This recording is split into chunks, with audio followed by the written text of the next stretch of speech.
Akşamınız hayırlı, hormatly ildeşler. Sapara hoş geldiniz. Ya salam Kemine. İyileşler salam. Buyur Kemine. Sapara biz geçen o sohbet bilen bir çıkış ettik. Şoň aýdylmadyk yeri bar. Siz soradınız da şo taýdan çykdy. Beýleklerin mekteplerine ähilip soradınız da. Aha. O beýleklerin mektepleri barada bir azrak o maglumatlar var şonuň üstünde. O gurrun edeli. Ben Azrak diýýänimiz beyleklen kimdigini bir anaklaştırdan. Hawa indi şoňa geçmäkä ine koloniýa dygymyzyň ýene bir subutnamasy da bu. Eger bir koloniýa bolsa bir ýurt, başga bir ýurdum. Şo ýurtda okuw, bilim sistemasy ýok bolmaly. Onuň ýerine de ýanky rejimi, hyzmat edýän rejim üçin o ýetişdirýän bir neme bar da. O düzgün bolýa. Şolam Türkmenistanda görülýär. Indi saparasyz bir näçe ejek nemelere aýdyp geçdiňizde ýanky türkmeniň mektebine näçe gowy däl diýip. Orsunky gowy soňyna arasyna nemelerem girdi de. Türk mektebi adynyň aslında ýanky Gülen jemaatynyň demesem gaty gowy ýaýrady. Bu mektepler dünýä standartlaryny eňeşdirende hiç zadam däl ýöne. Türkmenistanyň içindäki nemäni el alanynda gatykän tapawut edýär. O näse belki de ondan hem kän tapawut edýän bolmagy mümkin. Indi bizim bir dostumuz bardy Sapara. Hı hı. Nevit Dağlı. Akbäbek diýip. Ha. Allah. O indi şonuň gyzlary bar. Şoň uly gyzy diňe şoň nemesini alaly. Jahan diýip uly gyzy bar. Şol Türkmen Türk liseýinde okuýar. Ondan soň Türkmen Türk üniversitetinde okuýar Aşgabatda. Beýleki nemelerde okan ok. Indi häzir günümüze seretseňiz hem Aşgabatda şol ýegenler diýilen taýpa ýa-da bilmedim ýa-da elit diýip aýdylmaz, o elit bolmaýarlar. Ya targaş yani söwdeger demen bilmeti. O Türkmenistanyň çyýmalaryna oňa-muňa tabşyryp arada durup pul alýança diýsek, targaç bolsa şeýler bolýar da bizim ýagdaýymyzda. Ne şonuň döwründe de Türkmenistanyň mekteplerine bermendirler, çağlaryna Akbäbek diýen barkysy. Soň günümüzde de edil şonuň ýaly Sapara. Bular Türkmenistandaky sistema diýip aýdaly, indi olaryň nemesi boýunça şu rejime hyzmat edýän bilim platformasynda çağlaryna okudan oklar. Bularyň okudýan ýerleri Ors mektebem izde galdy. Şu at şu Gülen jemaatynyň agzalarynyň kuran kurslary bar, çağlar bağlar bar. Ondan soň başlangyç mektepleri odur budur ýanky ýöriteleşdirilen diýip şonuň ýaly bir giden nemäniň adyny aslında çağlaryny şu taýlarda ýetişdirýärler-de. Ýöne halkyň çağasyna da ýanky Sapara gol çekdirýärler 30 maddaly bir kagyza. 30 maddaly kagyza gol çeken adam men insan däl diýip aşagyna gol çekmek ýaly bir zat da. Ine şeýle ýagdaý ine Sapara o sözüň dowamyny size berjek. Ine şol beýleki mekteplerine ähilip sorasyňyz, ine beýleki mektepler şonuň ýaly olar çağlaryna halkyň gidýän mekteplerine beren ok. Ondan soň olarda internet hemme zaten bar. Şo taýpada çağlar arkaýyn internete de girip bilýär. Hiç ýeli VPN zaten ulanan oklar. Şonuň ýaly bir neme arkaýynçylygy bar Sapara. Diýmek bilýärler, bilmedýärler. Şeýle düşünmeliler. Owa şeýle bolýar. Ama şoňa özleri akly ýetýär. O taýda näme edilýändigini, ýani milli mektepde näme bolup geçýänini, näme edilýänini bilip anlatına geçen olmadı.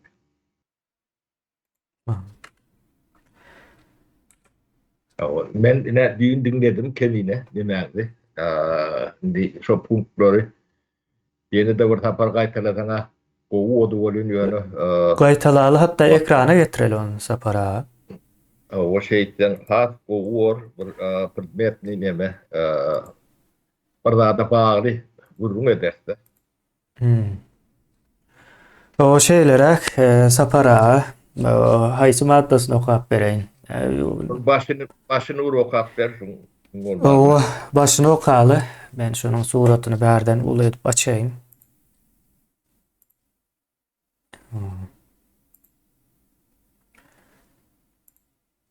Özüm üçin atjaýan ýanky nämäni.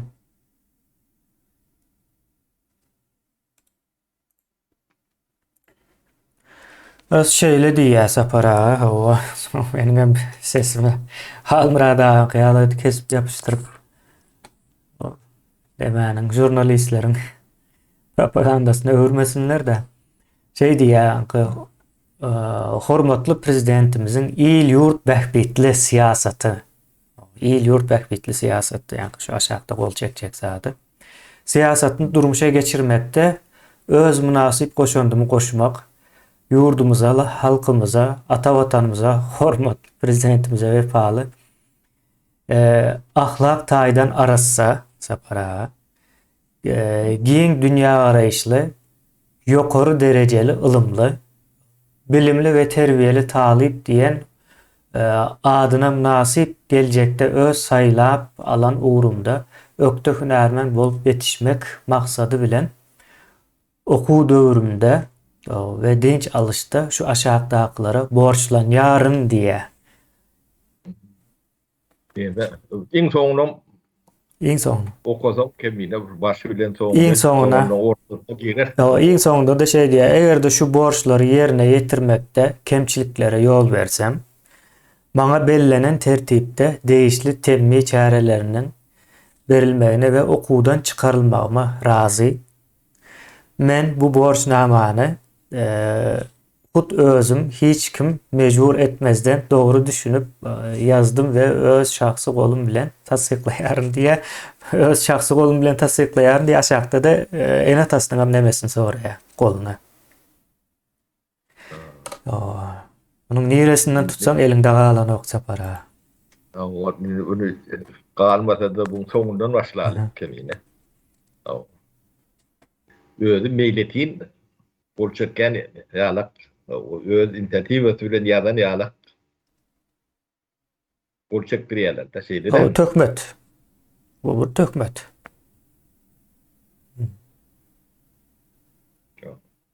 yalan mecbur et bolçak dirýärler. Bu bir neme dedi. Şunu ýazan adam guruluş yani kabul edýän şu kagazyň işleýän guruluşy diýip aýdaly. Eýletne neme parga goýmaz ýaly.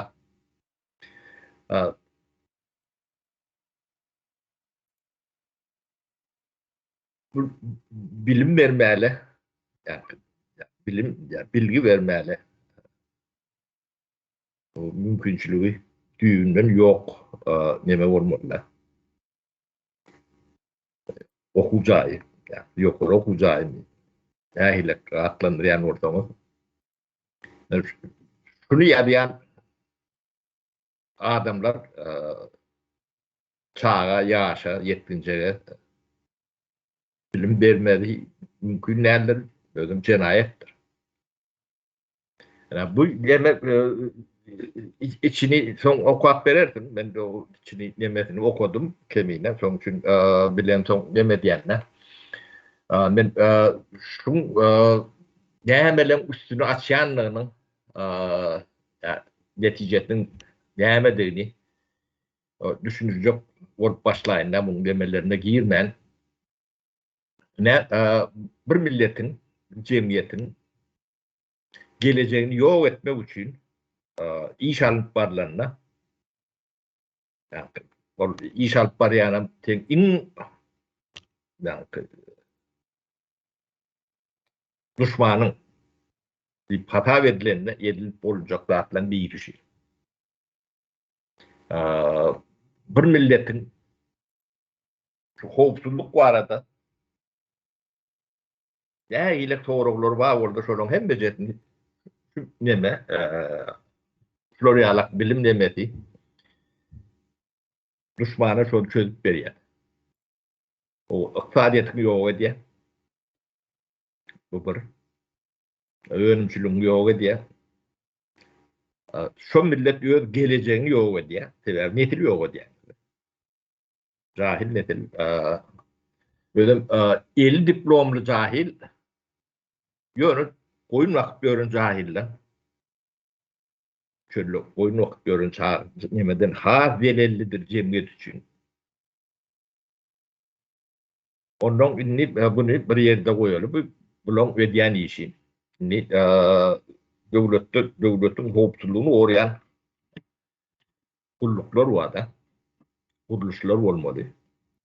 O ağıtları Türkmenistan'a da geçiyor. Şunu biz ikimiz ne hiç iyi dememiz yok. Ben armada yifretir demem vardı. Onu etkeri çiğnim. Yifretir. O gene armiden buluyor. Yani hiçbir hopsuzluğu dememizden yok. O işimiz, pişimizden, kârimiz, hünerimizden büyünür başkalar. Yani şundan çörek itmiyorum. O halkın pulunu, pulunu, görevini yani borcunu yerine getirip gören kulluklar var. Hopsuzluk bir yer.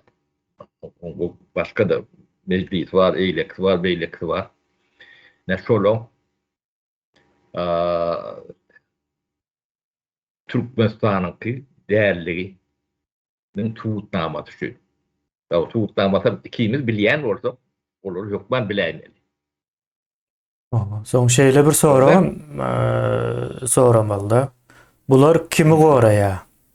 Kimin hopsuzluğunu goraýa? kimin behbidi tüyne diye. İmperiýanyň hopsuzluğunu goraýam, ýa-ki imperiýa şo taýda hopsuz bir şekilde Türkmenistanyň resurslaryny alma hopsuzluğunu mu goraýa, ýa-da halkyň Türkmenistan bolmasy üçinmi hopsuzluk işini alyp barýar? Ýa soralmaly sorak şu. Ya da kim sömüryen olsa şolun behbidini korumak için. Hmm. İmperiyada olup bilir, bu yana bir grup ya da bir mafyozun neme de kartelim olup bilir. Yine ortaya şu an imperiyadeldir karteller. Mafyoz da kartel. Yani onu yine Putin'a da neme durmalılardır, o kolektivni Putin vardır o tayda. O yani orta devletini kıyabası şu an prezbati dolandırıyor. Kolektiv dolandırıyor. Putin'in çok içinde oyuncuların vaciplerini biri. O zaman kriminal ne mafyoz ne soruyorlar kartel. Onun gidleme milyon oklar. Bu apredilyen ya kefitleme bizim kefitlememiz derler. Onu dünyaya gör kefitler böyle. Karar çıkarıp şular çıkan yerine tutmalı. O cinayeti çekmeliyle nemelerini çendir bağda. Gidleme molunu yok. Onu biz tıpaçlığı etip aytman üstünden geçip gidip bilir. Sorunu geçir yalan derler. Sebebi onu bırakıptır bile değil. Ne? Şu deme yani yağday bilim arada olmamaydık. Yani cahil çıkarayan bir fabrika. Yani, bile ne alak demeni.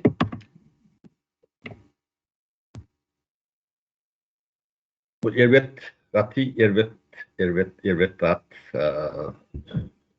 şunu eşitip ben ağaran telcerip bilen ardından çörüğümü yiyen yengem ok deyip bilen adam şuna düşünmeyen orada hayvanların ütköş geri yoktur. Çok item yani o zona öpalır ödünür. Sebebi bu adamlar çağlarını da öper derler. Çağatını öperler. Bütün çağatını yerdi. Dağlap öyle işin görür. Yine şu zaman ne ben epidoda men Türkmen milletine yüzlönüp baydayanlar. Şunu görmedik yeni ata ya da şunu okuyan okuçulun iyilen çalanı doğunu demeti. Şu da adın ne netice vereceğini, veriyenliğini, verilerini peydatını düşünüp bilmeyen ortamı hakik hayvanla hiç iyili ütköşük yeriniz yoktu. Görünüp durun da. Şu tayda adama ılım, bilim, kâr, hüner verilmesi mümkün değil. Onu da siz öz ayağınız bilen, öz eliniz bilen o çağağınızı o kâviri karız kovalalıp, kâviri etinden koparup, o yığınap büyüşürüp, şunu ertip verip, 5 yıl çağağınızı o beynini çayka diye. O kişiliğini öldürür yani. O geleceğini öldürür yani. O insanlığını Hatta öldü. bu arada gururuma bedemiz yok. Siz şu çağılan geleceğini uğurlayan. Görünüp durun da bu zatlarım. Yani şu an okağında yani 30 punkt, neyse punkt şu tayda. O 30 saniye yazıptırlar. 30'a tegelek O şu tayda yaptırlar. 30 tane cemi sizin çağınızda bir hayvan yatıyor. Yani çok tercih şu. Ona golom çektiriyorlar aşağıda özlerine de. Ben hayvan bolcak bir gol çekken eneniz atağınız öğüdünüz bilen. Şu taydanın diploma çık, ben diplomum var bilen.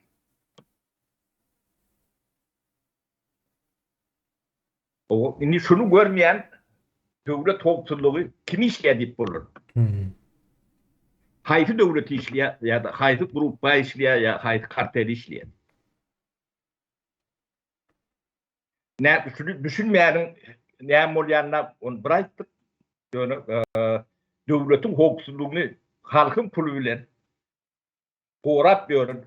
Eğri pagonlu, yıldızlı o kabirin kahraman nemeleri vardır. Generaline çendi var ya onun için. Şunu görmeyen oradan sizi kimi işleyen? Sonra şuna cevap tap. Siz hayfi devleti işleyeniz ya da hayfi kuruma işleyeniz ya hayfi karteli işleyeniz, hayfi mafya neme işleyeniz. O neye bakatını işleyeniz. Men işlemek değil de men bunu kulluk etmek yalı görýän sapara. Kulluk edilýän olmasa ya bu beýle iş bolanok da. Bunu dene kulluk etmek bilen edip bolýar bu şuna benzeş zatları. İş bilen adar. O kabirin bilmeyen kulluk ediyenliği bilir. Yani bunu bilmezlik mümkün derler. Ödüm bunu yani akbeder biliyor. Onun için çağırın başka yerde okudu. Maho. Misal bir akbeder. Beýlekler hem mesem şeyler. Nüm tane akbederler var orada. Sorun çağıra sokan ne? Ya verdim hükümet çağıra sokuyanlar. Lor biliyor. Belki de şu ben KGB işleyen gibi görüyorum çağıra sokuyanlar. Biliyor. O tip düşmanı başka yerden öldürdüm 30 yıllar. Yani şu da atlardan uzaklaştırma için ettiler de. 30 yıl sülüm. Demek ki propaganda da Florial'a işletti. Narrativi ustanovladı, jurnalattı da.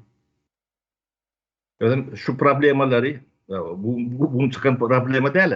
30 yıl 3 netili yok etti. O yok etme değil, o adamlar yok, görüsünü örtüyorum, kayaklı canları vurdular da. Türkiye'de şu attı. Olur demek Hı görülür. hı. Oğlum yaşayışım der, durmuşum der, işim der. Olur bu dünya hem şu gelenlerini düşünüp bilen okur mu kan yani? O kavirler maskala da adam edilir. O çağatı bir yerde, öğüdü bir yerde, o maskalan neymediğim yeti belli değil. Çağatı yardım benden ok, kime benden belli değil. Kimden olanın belli değil. Olmalı. Bu çoğu var ya da. Maskalı institutları da ya. Yani şu zat, bir gidecek bir zat diyalog oluyor. Yani şu değmeyen yeri yok. Bak faaliyetın yokluğum şundan. Cahil o faaliyet ne metotları o. Bu sebepleri yine de şu bir tarihe gitmeli oluyor kendine. Bizim tarihimizde 1991 yılda ne için yani arşivi açmadılar. Yani açmadığım büyük sebepler ne staylarda şunu atlar. Yani şu açmalı vardı sebebi TR yani araştırmalarını alan devlet. Önkü bolanda da ten cevap geldi. O Ne? alyan zadyny o bilmeli. Näme bar, näme ýok. O özüm may o näme bolany näme dilenni halk öz tarihine, geçmişine göz edip bilecek de. Büyünküyünü bilmeyen öňüňde seyredip bolanokda. Sodatlara düşünme için, yemetme için açmalılar. Yani ne için açmadılar? Şunu açmalı diyen adam olmadı. Kemine ne bunu adak geçmeli. Onun sapara sebäbine şu diýip aýtmaga kyndyr ýöne bu bir Göktepe söwüşinden soňky başlanan prosesiň hemmesini içine goýmaly kan diýen. Näçin etmeýänlikleriniň. Ine şeýle bir zat bar da sapara sözüňiz näme bolmasy söz alyryn men. Yo sen Aa, aydyr son- maňa eme ber. Ben Soň ine sapara Ors imperiyasy ak padşah geldi de, soň Gyzyl padşah boldy. Bular Türkmenistany gol astynda saklamak üçin akylly nemeleri ýok etmeliler. Bolmasa olar içinde o näme öwredýär, gep öwredýär, şey diýel bir ýani has sadalaşdyryp bunu gurrun edeli. Hemme düşünükli olar ýa. Yani köp bilýän adam elmide ama ýanyndaky gep öwredýändir. Şu gep öwredýänleri ýok etdiler de, ýani gep öwredýär diýänimiz alymlar, pikir edip bilýän ýa-da jemgyýetiň içinden saýlanyp çykýan adamlar bular, gep öwredýänler. Soň şolary ýok edip geldiler de. Soň şu görelli bolýan o adam. görelli bolýan adamlar.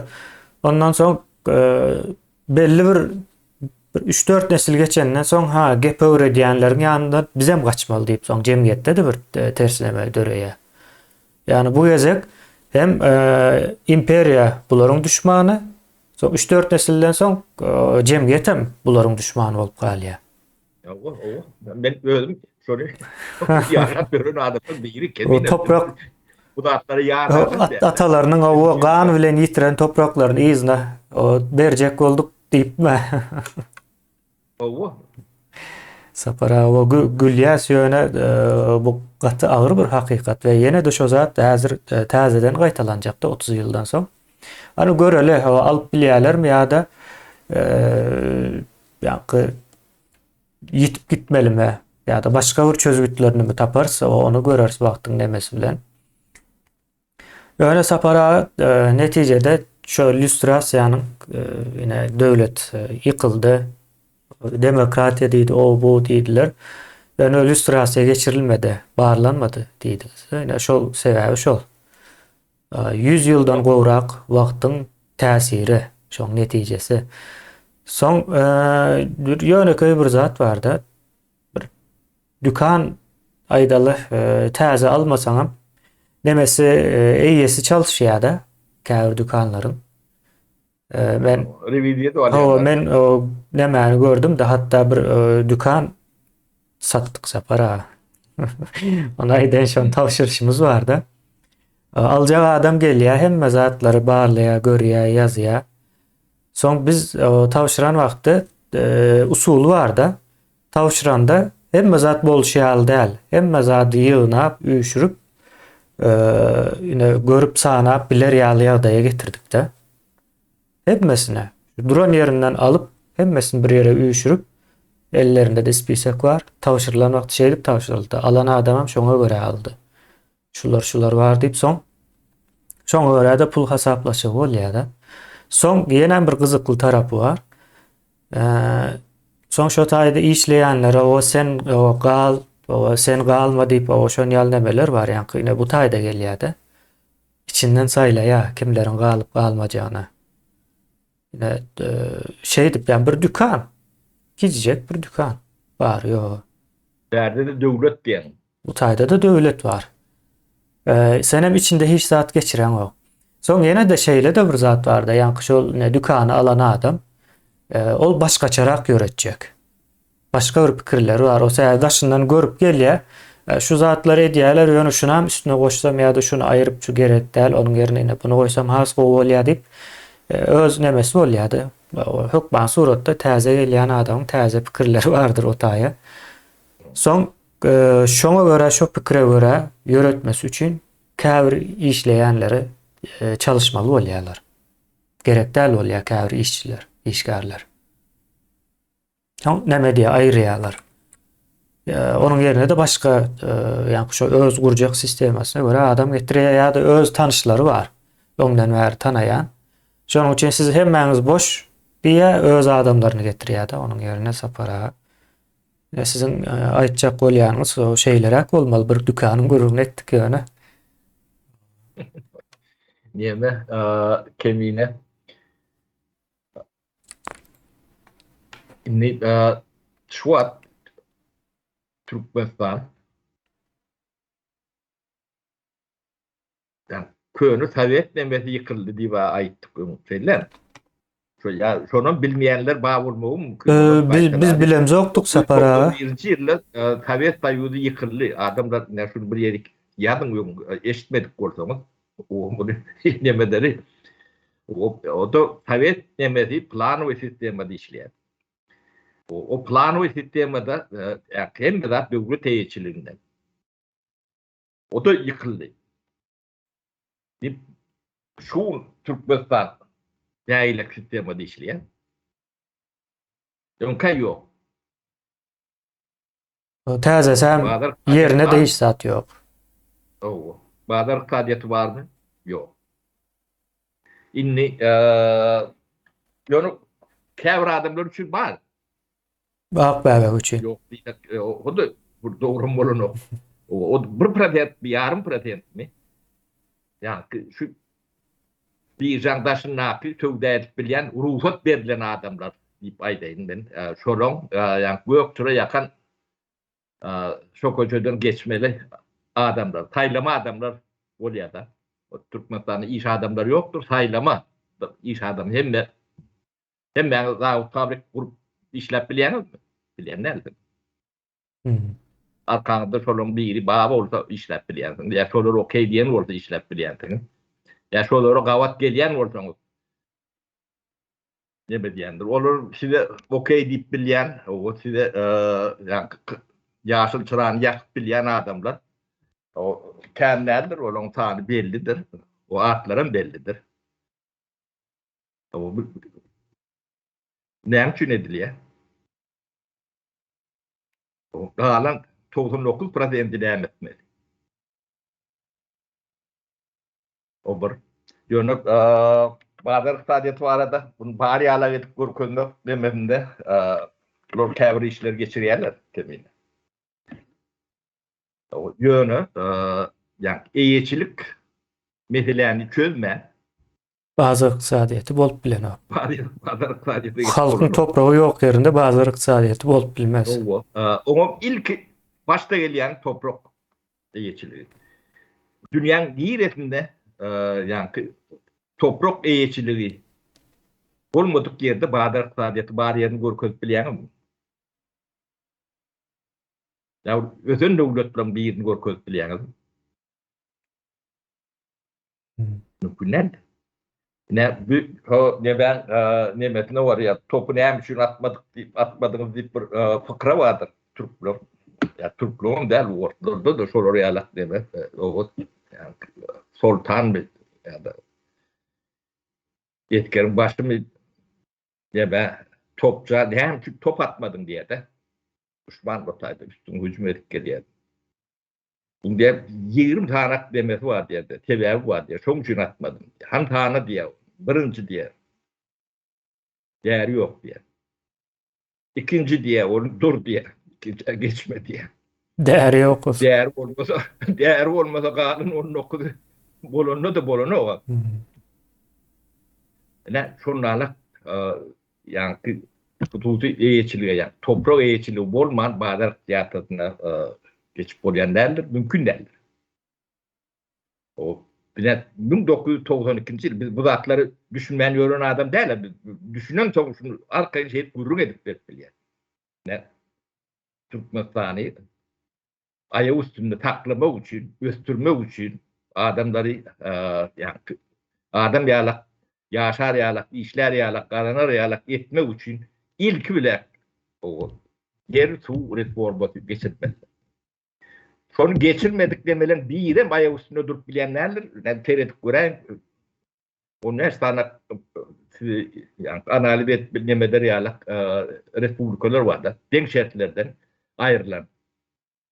O çok dine üçlü Pribaltika'nın. Şotayda yer su reforması edilendir. Onun soslager vardır.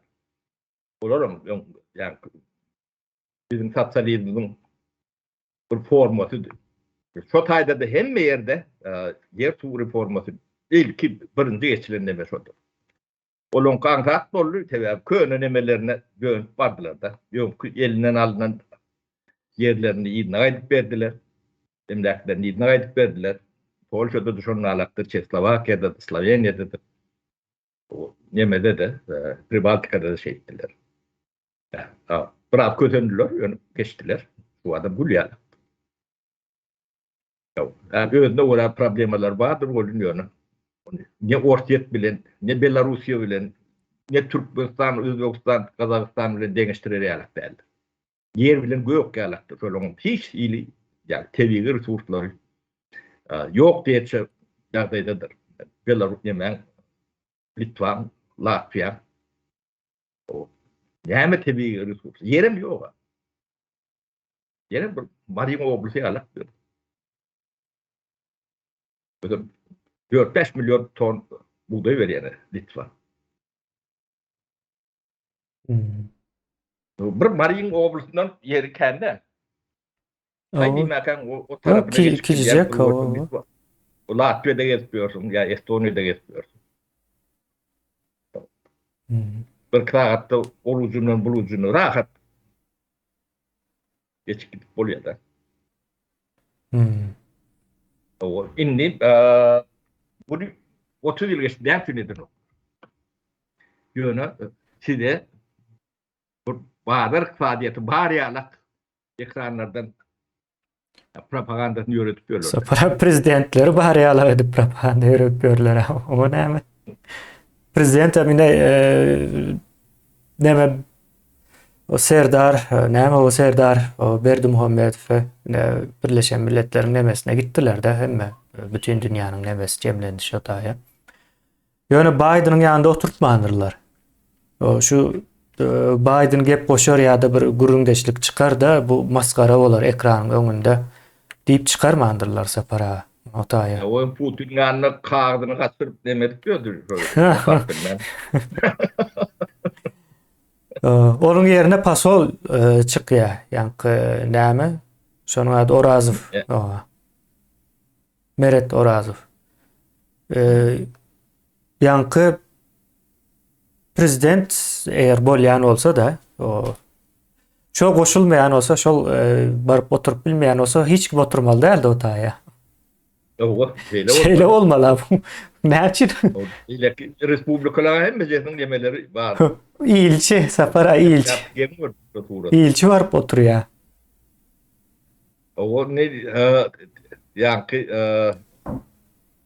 vatan havalarına ya da Şu yerini tutyan yeni näme portallar var. Ors portallar Şolong var o. o ne şolong emelerini dinläp görün. Bizim beýik prezidentimiz o näme O. Amerika'ya gitti. Biden bilen Näme duşuşdy diýer. o Bilmedim diýiplermi? Ay diýerler bular sähä halk samsyk görýär. Yani. o gati ya görür derecede yetiripdirler. Bu halkda da demekän bu biýagraylyk bu derece bolbollar illeşler. Siz öz çağalaňyza düşmançylygyň size bedelinin näme boljagyny gödüňize getirip bileňiz. Okuň biliň bolmandy. Ýöne çopun bolup ýörüňde de uzatly. Yo altyna gaýbaça ýokmu mysal üçin adam? Ýa Özüm şuny gündeme çykaran o. Siz ýaşlar çykarýaňyz. Şuny Türkmenistanda şu ýagdaýyň bardygyny bilmeýän bilmedim. Ýokmu kanýa? O sorasaňa hemme bilýär diýerler ýöne. O gündeme çykarmaýarlar. Ýa-ni Ýagdaý şu bolsa, siziň hiç wagt ykdysadyýatyňyz bolmaly. Şonu aýdyp bereýin. 100% şoňda aşanyny golunu çekip. ykdysadyýatyň bolmasa näme bolýar? Ine ona maýdym. O ykdysadyýatyň bolmasa garyplyk bolýandyr. Garyplyk bolsa onuň ýygynyň ondan gelýän bedbagtçylykdan hemme gelýändir. Kedelçilikden Ahlak bozukluğuna çelle. Hemme. Onun hopsuzluğumuz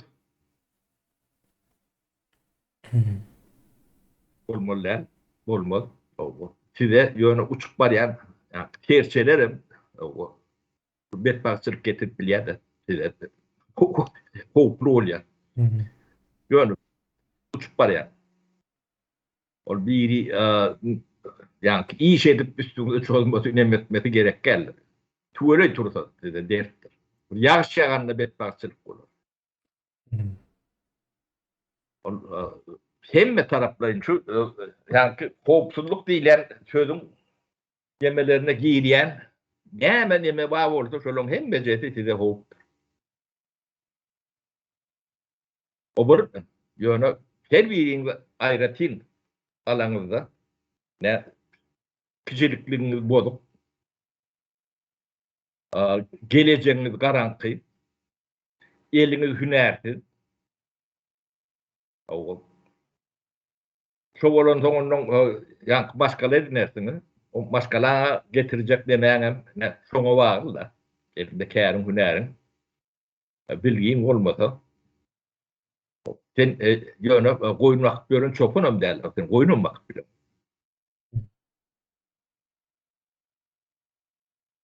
Ne?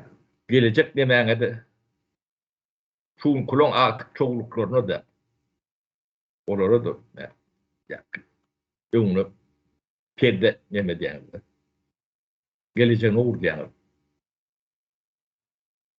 Ne? Bir millete yamanlyk edilenler şeýdi edilýär. O maňa käbirleri ýene de gaýtalamaly bolýanna. Ben türkmen halkyndan araňy aljak bolýar.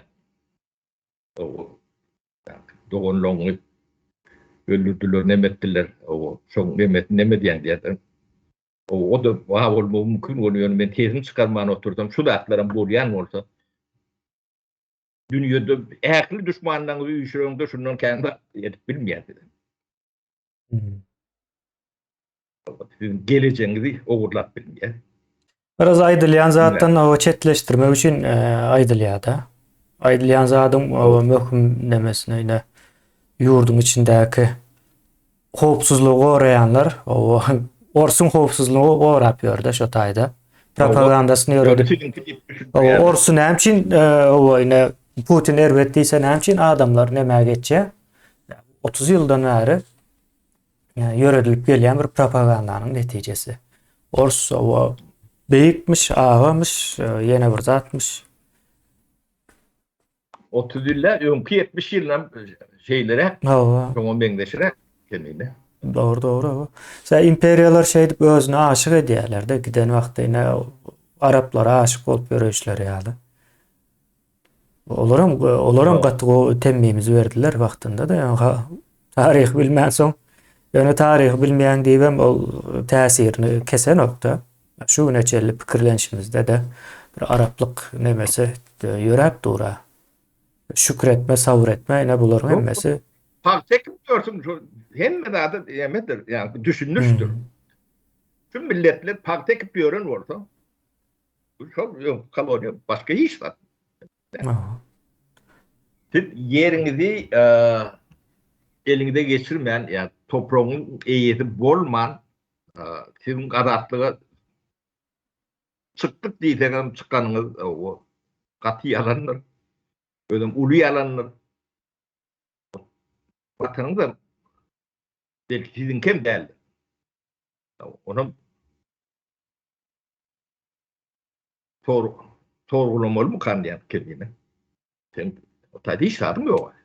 Toprağım yok, başkalarım yok diyen yani. Şimdi sonku doğurda çıkan, sonku 5-10 yıllıkta çıkan problemler. Şimdi sizin çağağınız da sizinki mi değil mi diyen demeye gidersiniz. Şüphe. Onu da esas vardır. Sizin maşkalarınız, yani ayarınız ya adamınız, eğeriniz, yani, seninki mi ya, bizimki mi diyen yalak. Yine barandınız. Yine yankı 30 Toroğlu yemeğe uşkunu ne çodaklara getiriyendir. Hmm. Son şeyle gidiyendir. Bu yankı yıkacak oğuzluğun tek katı kendir kimine. No. Onun artığın çoğunun oğlunda her kim beğeniyendir. O bir de diyendir, beğenecektir şolun yaşayış nimetinde o yönü olur. Ne ile görüyor? Yolunda karışıyandı. Gözünü getirecek olsam bana kemine yemem uykum açıydı. Hmm. Bu tragedyen betparçılık ne ben? Sapara bunu 2 yıl 3 yıl bundan öň ine Türkmenistan o çökge çöktü. Bundan sonra da neme tekiz hiç saat kalmaya dip aýdýar. Kän çowatlar düşnükli bolman biler ýöne inde bu zatlar o düşnüklüdür. Daşary ýurtda işläp görenler ýurdun içine baran wagty hasam düşnükli bolýar da bu. Şeyler bir ýagda. Diyemem yani bilmedim biz başka dille urlayan olmamız mümkün kemine. Çünkü düşünmeyen olmaktır mümkün. Hmm. Yine sizi korumalı kuruluşlardan siz ne için korkmalı yani sonra verip gördünüz mü? Ha? Yani sizin hakkınızı, hukukunuzu ya da yollu ya da lekerde tertibinizi, hukukçuluğunuzu korumalı adamlardan siz ne için korkmalı? Milli hukukçuluk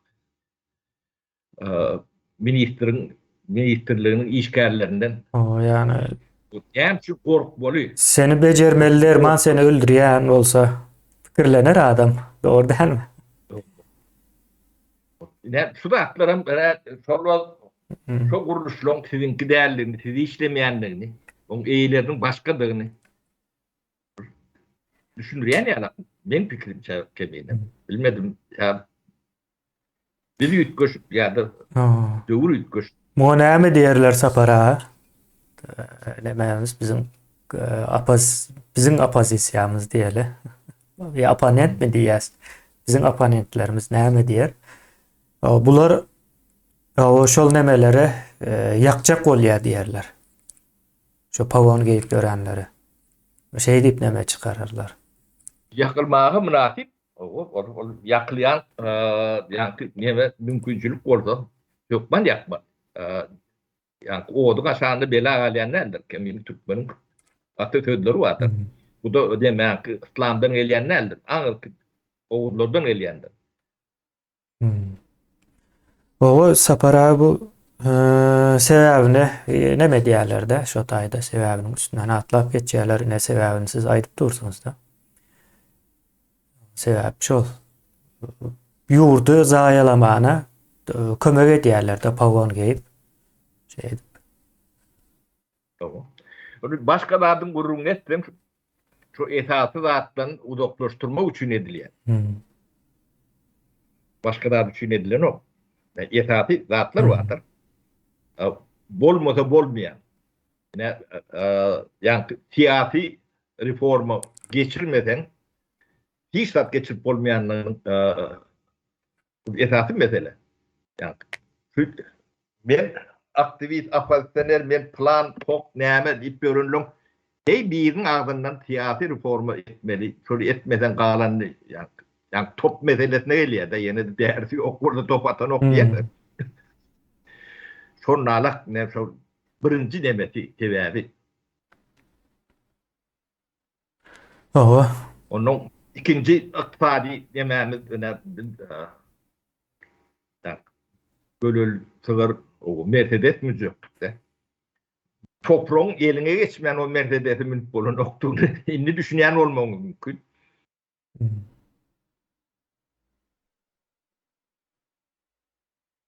O size şu toprağı berjek bolýan adamlar sizin düşmanyňyz diýip elan etdiler. Men halk düşmany özüm terrorist.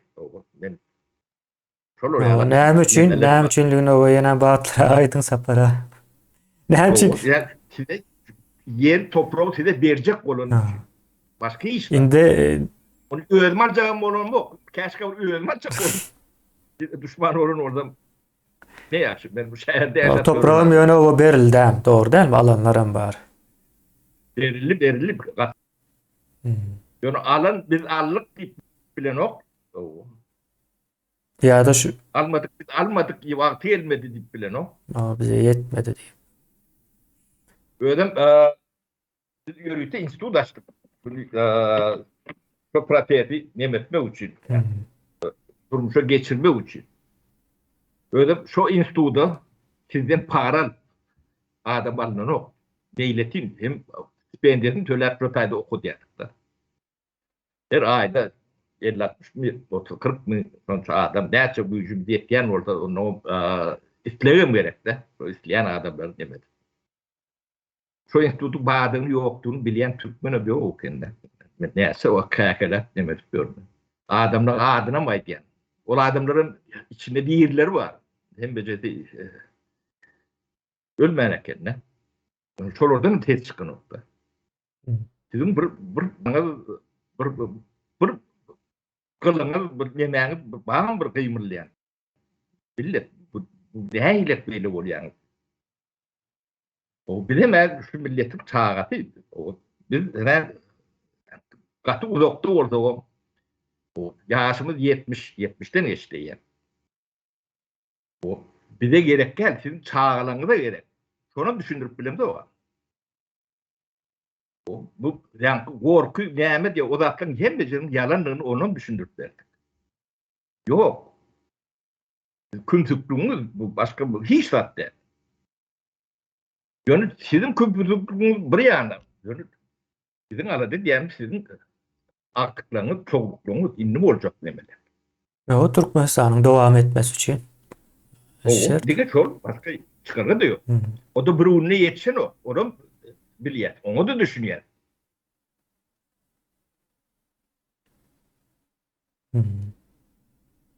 O şunu da bilmediklerim var. Emet diyorum. Batıken kendine. Doğru. O yönü şunu demetmek için yeri de bir taparaydayım. 50 min tane naybaşı Türkmeni türmelerde çürüttünüz, öldürdüm. Men iş adamsı diyen adamlara yüzden vay diyenler. Solon gani sizi elinize yatanlar. Karanlıda var solon nemesini sizden çıkarar. Sağlanızdan çıkarar, özünüzden çıkarar. Niye rakiplerden? Vat görgüsünü görüyorsunuz, onun yönü kalanından görüyorsunuz.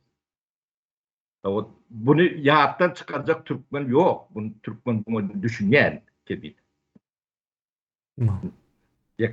Bunu düşünyen taparağı değil. O Türkmen bu da atlara indi. Atı o düşünüp başladı. O Sapara cezası verilmese täze Türkmenistan bolup bilenok. Ýa-ni dükany alan wagtyň ine hemme zatyny elden gözden geçirip almaly. Hemme zatyny. Elbette. Elbette. Bahasyny şoňa görä bitýände. Tamam. Bunun için TV yakmalı orada yakarlar. Atmalı orada atarlar. Tozdurmalı orada tozdururlar. Yo bu zatlar Bir- şeýle pikir edilýär-de Sapara. Ne şularyň eden işleri o hemmesi alınıp şey dip görkezilse o şu işleri edenem ine şu dip görkezsen näme ediler ine cezasyny şey dip berilýär ceza. O. O ýatdan durup bularyň nemesi ýalak ýa-ni näme diýerler? Tökmede atyp ceza kesilen o. O. Ýatdan Yemek kemini bu edilen atlar hep görünüp durar. El yüzünde. Görmez yalan. no. Yani bunu görmeli giden yokurlar. Sapara onuň ine Promolar var. onuň gowy tarapy ine halkara nemesinde de nemesinin probleması bolup biljek problemalary o çözüldü de bu işte. Ne şularyň eden jenayatlary ortağa goýuljak, açyk. O hemme zatlar açyk geçiriljekse ya bizim bulardan ýa-ni bir aljagymız, goýjagymız ýok. Dogry dälmi? Ýurdum. Adam şekilli ýurt bolmasy üçin ediljek de bu zatlar. Şoň üçin bularyň eden işleri açyk goýuljak. Ine şul adam şu jenayet etdi. Şuňa ömürlük, buňa da ölüm diýiljek. Eger ölmegini islemeýän bolsa halkara nemesi insan hakları ýene näme? Ölmegini islemeýän bolsa şunuň beren ziýanyny bize ödesin. Bize onu berele. Altınlar başlarına teyze ettiler. O ne şey edip nemesini o çözdük. Yankı näme diýerler ona? Günahlarını satın alsınlar. Günah satın alma prosesi ýörediljek. Şonuň üçin hiç kimin hiç yere kaçmana, bukulmana. Yani 21. asırda kaçıp bukulup nemediler yalak ýagdaý galmady kemine aeroportlara bardam gözümden ýa-ni adamın nemeni çıkarıp oturuyorlar. hava ýöreşinden hem tanadarlar onu. Ya. Demesine. Şeylerek bu işin nemesi keskit demesi o şonuň ýazatlaryň üstünde. Yani bular pikir edýär Sapar. Ýurtdy ütkemez diýip de. Size entek o Türkmeni atı tamsyk görüp edýärler bunu. O Türkmen atı bir tamsygam däldi bu datlara. O Tapar ağa düşünýän bolsa Tapar ağaň akylly Türkmenler. O Tapar ağadan akylly kän Türkmen bardyr. Ýüzlerçe, miňlerçe, 10 miňlerçe. O bunu bu datlary ýa paklamadylar. O Türkler bunu ýöňde iýmediler diýär. o bunu yemezler. Türkmen halky bunu ýöňde iýmez. Ýutmaz. Sapara o umuman iki nemeni el aldık da birini bağladık. Biri ne şol bilim sistemasi Türkmenistan'daki halkı, cemiyeti çağalar zayalaya, goramallarım ziyan veriyor. Indi bu ikisinin edýän işi o Türkmenistan bir imperiyanın kol astında da onun suutnamasıdır. Detallarına gittikçe görürsünüz bunu ne daşından görünýän ýa-ni häsiýetinden netije çıkarıp bolýan yerinden aýtdyk da ýöne içine ýa-ni çuňluğuna gittikçe has o ýa-ni göze aýdyn edip görünýär bu zatlar. Yine bir ağlamalı mesele var. Ne şu vatan için canlı orta koyan gerçek Türkmenler var da. Cüneyt Kanya'la. Çoğun medeş katıken atlarını bilmeyen nemelerini de katıken. Böyle şuun içinde yani rehabilitasyon Avrayı dikeldiler. Avrayı dikeldiler. Bakmaçı Baltaman. Özbekistan dikeldi yine. Özbekistan dikeldi yan yakın. Ne o vakit Özbekistan ne gen görmeli tavu olsun. Ne katı nemettim. Palaşytlyny etdim. O bir topar İbne başlan orin bir söze puş o demelerin kahraman olup geliyor. O bu zat ütgemeli. Ne? Ödem 30 yıl geçti. Garaşlı deme. Demek iyileri uzak O veren o. Göktepe ýa-ni hatyra gününe ýatyrdylar bular sapara. Siz o näme diýýäňiz? Göktepe'däki hatyra gününe aýyrdylar. Ýok. Ýatlanan ok. Şeýle sapara jemläp bilersiz isleseňiz wagtymyz hem epesli boldy. O halk bundan netice çıkarmalılar. O, Değil devam edip bilen o. Millet olacak olacak. Yok. Näme olsa çoğulalı milletten bolacak gär. Şu olşunuz bolýar diýseňiz o da bir seçimdir.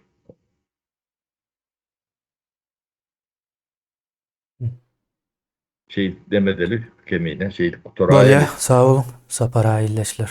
sağ ol sağlıklı görüşelim.